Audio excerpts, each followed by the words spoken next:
السلام عليكم ورحمة الله وبركاته. كيفكم شباب؟ رجعت لكم فيديو جديد. بفيديو اليوم راح نحكي عن مشكلة التقطيع واللاج بلعبة ببجي موبايل للأجهزة الضعيفة من 20 فريم لحد 35 فريم. هاي الأجهزة الضعيفة على لعبة ببجي موبايل. تابع معنا الفيديو، ادعمنا بلايك، اشترك بالقناة إذا كنت جديد، أعطينا الآن.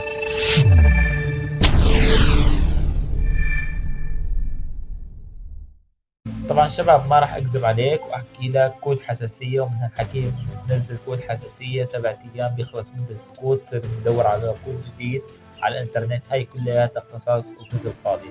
اللعبه صار لها من 2018 نازله، واكيد كلياتنا بنعرف اللعبه منيح صرنا، وبنعرف حركات اللعبه، وبنعرف شو الاسباب اللي بتخلي اللعبه. السبب الاول والرئيسي هو تقطيع النت. حتى لو كان عندك النت قوي، احتمال بعض الاحيان تصير رفع بالنت بيتقطع النت.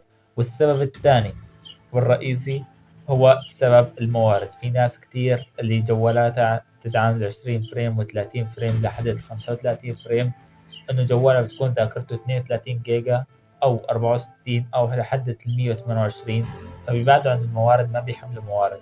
طبعا انا ما عم بطلب منك تحمل كل الموارد، راح ندخل على قائمة تحميل الموارد. مثل ما انكم شايفين في حزم موارد أساسية باللعبة.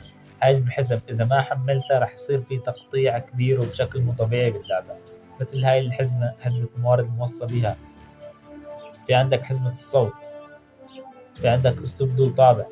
شباب هاي الموارد الرئيسية. أنت لما بتفوت على مركز إدارة الموارد التحميل، السهم موجود فوق، راح تشوف إنه في موارد أساسية لازم تتحمل. هاي الموارد إذا ما حملتها راح تضل مشكلة التقطيع واللاج عندك اللعبة، حتى لو كان النت طلقة أو صاروخ.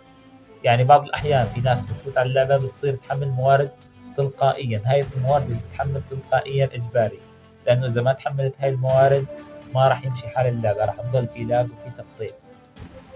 وإلى هون إذا عجبكم المقطع لا تنسوا تدعمونا بلايك وتشتركوا بالقناة إذا كنتم جداد. والسلام عليكم ورحمة الله وبركاته.